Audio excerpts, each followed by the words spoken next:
নমস্কার, কেমন আছেন সবাই? আশা করি সবাই খুব ভালো আছেন, সুস্থ আছেন। তো আজকে একটু সাজুগুজু করে বেরিয়ে পড়ছি বাইরে যাওয়ার জন্য। তো এটা আজকের ভিডিও না, কালকে বিকেলবেলায় গিয়েছিলাম রথযাত্রাতে। তো কালকেকার ভিডিওটাই আজকে পোস্ট করছি। বেরিয়ে পড়েছি, রাস্তায় টোটো করে যাচ্ছি দাদাদের সাথে রথযাত্রার উদ্দেশ্যে। আজকে যাচ্ছি নসিপুর রাজবাড়ির রথ দেখতে।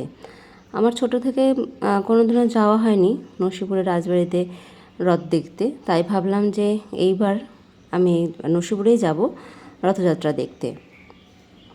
সবার সাথে রথ দেখতে যাওয়ার আনন্দটাই আলাদা। সবার তো বেশ মজা, সবাই মিলে গল্প করতে করতে আমরা চললাম রথযাত্রার উদ্দেশ্যে। আর এই দেখুন, এখানে বজরংবলীর যে মন্দিরটা, আমি এর আগেও এসেছিলাম এখানে হাঁটতে, তো তখন দেখিয়েছিলাম। আর এই যে ছোট ছোট রথ তৈরি করে বাচ্চারা যাচ্ছে বাজনা বাজাতে বাজাতে নিয়ে, এরকম অনেক রথই বের করেছে রাস্তাতে ছোট ছোট বাচ্চারা। তো এগুলো বেশ ভালো লাগে দেখতে। আমরাও সুযোগ পেলে পরে সেই রথের দড়ি টেনে নিতাম। তো দেখতে দেখতে দেখুন চলে আসলাম সেই নসিপুর রাজবাড়িতে। দেখতে কিন্তু বেশ ভালো লাগছে বাইরে থেকে। আর এখানে প্রচুর মেলা বসেছে, চারিদিকে দোকান, রাস্তা থেকে শুরু হয়েছে দোকানের সমাহার। আমরা হাঁটতে হাঁটতে রাজবাড়ির উদ্দেশ্যে যাচ্ছি, ভেতরে প্রবেশ করব বলে। রাস্তায় যেতে যেতে দেখলাম যে সেই রাজবাড়ির সামনেই তামার যে রথ, সেটা সাজানো হচ্ছে। আস্তে আস্তে এগিয়ে চললাম, মনের মধ্যে আরও আশা, ইচ্ছে যে আরও অনেক কিছু দেখতে পাবো, যেহেতু এটা আমার প্রথমবার এই রথযাত্রা এখানে নসিপুরের রাজবাড়ির। তো এই যে এরমভাবে সুন্দর করে সাজাচ্ছে এবং সবাই ছবি তুলে নিচ্ছে, সবাই প্রণামও করছে। তো বাড়ির যে প্রথম যে দরজা, তার মেন গেটে ঢোকার আগেই প্রচুর কিন্তু দোকান বসেছে, জিলেপি যেগুলো সাধারণত বসে থাকে। তো চলুন এই যে রাজবাড়ি, নসিপুর রাজবাড়ির সম্বন্ধে কিছু আপনাদের সাথে গল্প করে নিই। এই নসিপুর রাজবাড়ি মুর্শিদাবাদের নসিপুর গ্রামে অবস্থিত একটি ঐতিহাসিক রাজবাড়ি। বর্তমানে রাজবাড়িটি 1865 সালে রাজা কীর্তিচন্দ্র সিংহ বাহাদুর নির্মাণ করেন। আগের পুরনো জগদ্দাতা রাজবাড়ির পাশে দেহব সিংহ নামক রাজারা, যিনি ব্রিটিশদের রাজস্ব সংগ্রহ আধিকারিক ছিলেন এবং নসিপুর রাজবাড়ির প্রতিষ্ঠাতা, তিনি পানিপাট থেকে আসেন এবং সময়ের সাথে কোম্পানির সাথেও তার প্রভাব বৃদ্ধি পায়। স্থাপত্য রয়েছে ইউরোপিয়ান ও ইসলামী মিশ্রণ। বিশাল স্তম্ভ, গুরুদালান, নট মন্দির মতো ভলয়, যা মুঘল এবং কলকাতা যুগের প্রভাবযুক্ত। 1982 সালে রাজবাড়িটি মিউজিয়ামে পরিণত হয়। এখানে রাজপরিবারের ব্যক্তিগত সামগ্রী, ফরমান, দলিল ও রামচন্দ্র মন্দির রয়েছে। নসিপুর আখড়ায় প্রতি বছর রথযাত্রা অনুষ্ঠিত হয়। এখানে জগন্নাথ, বলরাম ও সুভদ্রার পুরোদস্তুর রথ নিয়ে মেলা সাজানো হয়। নসিপুর আখড়া থেকে আয়োজিত উৎসবটি এলাকাবাসী ছাড়াও দূর দূরান্ত থেকে দর্শনার্থীদের আকর্ষণ করে। দেখতেই পাচ্ছেন বহু দর্শনার্থী কিন্তু এই রাজবাড়িটি দর্শন করতে এসেছেন। এই আজকের দিনেই কিন্তু সবাই ফ্রিতেই বলতে পারেন এই রাজবাড়িটি দর্শন করতে পারেন, কিন্তু অন্য সময় যখন দর্শন করতে আসেন তখন কিন্তু বিনামূল্যে এখানে প্রবেশ করা হয় না, কিছু মূল্য লাগে। তো ভেতরে যখন প্রবেশ করলাম তখন তো দেখতেই পেলেন আপনারা যে বজরংবলীর মূর্তি আছে, এবং এই দেখুন এখানে রাধা মাধবকে কি সুন্দরভাবে সাজানো হয়েছে, এবং সবাই আমরা প্রণাম করলাম। প্রণাম করে তারপরে আবার ভেতরের দিকে প্রবেশ করলাম। এই দিকে পুরোটাই কিন্তু ফাঁকা, এরম বড় বড় দালান। আর প্রথমে যে ঢুকতে যেটা দেখলেন বাড়ি, সেটাতে মানুষ বসবাস করত। আর এই যে বাড়ির দিকে আর একটা দালানের দিকে এলাম, সেখানেও এই দেখুন বজরংবলীর অনেক মূর্তি করা আছে। আর আরেকটা হচ্ছে যে একটি বেদি করা আছে, সেখানে দুর্গাপুজো করা হতো। আমরা তো ভেতরে বেশ ভালোই ঘোরাঘুরি করলাম, সেখানে কিছু সুন্দর মুহূর্ত কাটালাম, ছবি তুললাম, সেগুলো স্মৃতি হয়েই রইবে। তারপরে আমরা বেরিয়ে পড়লাম রথ দেখতে, কারণ তখন দেখলেন যে রথগুলো কিন্তু সাজানো হচ্ছিল। আর এই ফাঁকে চারিদিকে যেহেতু মেলা বসেছে, একটু চোখ বুলিয়ে নেওয়া, কিছু কিনিনি, কারণ হচ্ছে যে সেরমভাবে কেনার কিছু ছিল না। আর ইচ্ছেও ছিল না যে মেলার ভেতরে প্রবেশ করে কিছু নেব। ওই দিকে আরও বিরাট বড় হয়ে মেলা বসেছে, এগুলো তো রাস্তাতে। আর এই যে দেখুন মেলাতে মাটির পুতুল, এটা কিন্তু অনেক দিন পর দেখতে পেলাম। তো আমরা যেখান থেকে রথটা বেরিয়ে আসবে, আমরা সেই দিকেই যাচ্ছি, যে সেখান থেকে যেহেতু রথটা রওনা দেবে। এই দেখুন রথ যেখান থেকে বের করা হবে সেইখানে কিন্তু চলে এসেছি।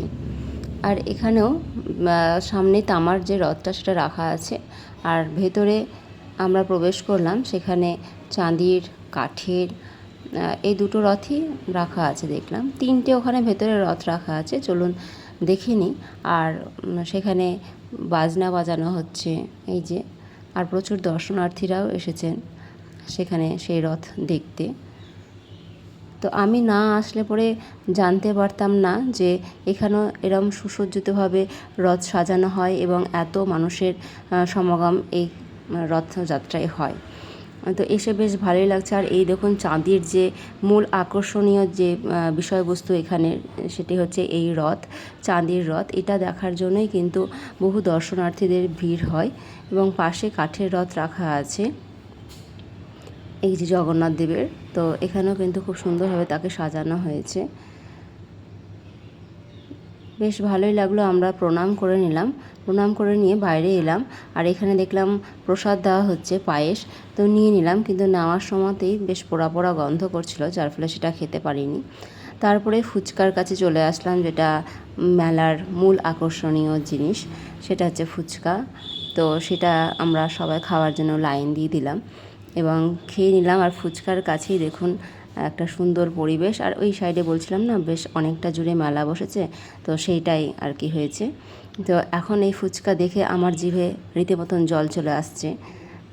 খেয়েছি কালকে, কিন্তু এখন বলছি, এখন আমার জলটা চলে আসছে জিভে।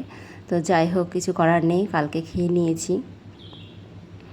ফুচকা খাওয়া হয়ে গেল আমাদের সবার। তারপরে চলে আসলাম আইসক্রিমের কাছে।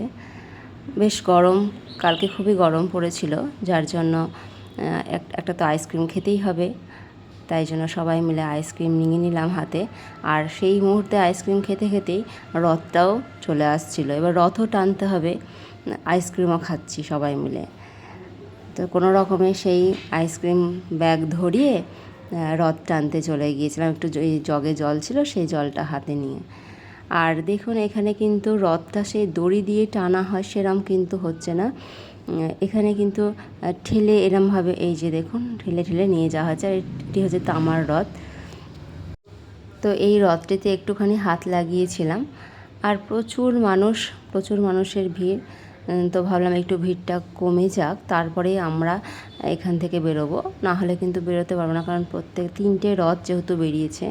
আর এই যে একটু আইসক্রিম খেয়ে নিলাম, বেশ ঠান্ডা ঠান্ডা আইসক্রিম, ভালোই লাগছিলো খেতে। তো রথ দেখা বা রথ টানা সবটা হয়ে গেলে এবার বাড়ির উদ্দেশ্যে যেতে হবে, যেহেতু আমরা মেলার ভেতর ঢুকিনি, তাই জন্য এবার কিভাবে সেই রথটা অতিক্রম করব সেটা ভাবছিলাম এবং যাচ্ছিলাম এক পা করে এগিয়ে, না হলে তো দাঁড়িয়ে থাকলে পরে যেতে পারবো না। তো যথারীতি আমরা সেই একটা রথ পার করলাম, পার করার পর আরেকটা রথ পার করলাম, এরমভাবে কিন্তু আমরা সেই রাস্তাটা অতিক্রম করলাম। আর বাইরে থেকে কিন্তু এই বাড়িটা অপূর্ব লাগছে। আর এই তাল গাছগুলো, নারকেল গাছগুলো, তাল গাছ বলে ফেলছি, নারকেল গাছগুলোতে আরও যেন বাড়িটিকে মাধুর্যমণ্ডিত করে তুলেছে। তো যথারীতি আর দুটো রথকে পেছনে রেখে সামনের দিকে তাড়াতাড়ি করে পা চালিয়ে চলে আসলাম চাঁদির রথের কাছে। ওই যে আবার দেখুন পেছনে এভাবে ঠেলে নিয়ে আসছে, এটা কাঠের রথটা নিয়ে আসছে। আর এই যে বাচ্চাটাকে বেলুন হাতে নিয়ে কি সুন্দর লাগছে, ছোটোবেলাকার কথা মনে পড়ছে। আমাদেরও মা বাবা এরমভাবে আমাদেরকে মেলাতে নিয়ে গিয়েছিল। তো যাই হোক, আমরা সেই চাঁদির রথ পার করলাম, তাড়াতাড়ি করে পা চালিয়ে চলে গেলাম, কারণ বাড়ি ফিরতে হবে। বাড়ির উদ্দেশ্যে বেরিয়ে পড়লাম, টোটোতে চেপে পড়েছি। রাস্তার মৃদুমন্দ হাওয়া বইছে, আর সেই হাওয়া খেতে খেতে চলে গেলাম আরেকটা জায়গাতে, যেখানে আমাদের বাড়ির যে রথ হয় সেইখানে। তো সেখানে কিন্তু রথ বেরিয়ে গিয়েছে, কিন্তু তবুও শেষবারে পাঁপড় না খেলে কেমন হয়, তাই দাদা বললো পাঁপড় খাওয়াবে। আর এই যে এই জায়গাটাতে করে কিন্তু মন্দিরটা আছে, আর এখান থেকেই কিন্তু সেই রথটা বেরিয়ে পড়েছিল। আর ইস্কনেরও রথ আসে, তো সেটা তো এবার দেখা হলো না, পরের বার নিশ্চয়ই আপনাদের সাথে শেয়ার করব। আর এই যে পাঁপড় খেয়ে নিলাম আর বাড়ির উদ্দেশ্যে রওনা দিয়ে দিলাম। তো আজকের আমার এই মিনি ব্লগটা আপনাদের কেমন লাগলো অবশ্যই জানাবেন। সবাই ভালো থাকবেন, সুস্থ থাকবেন। আজকে আসি তবে, টাটা।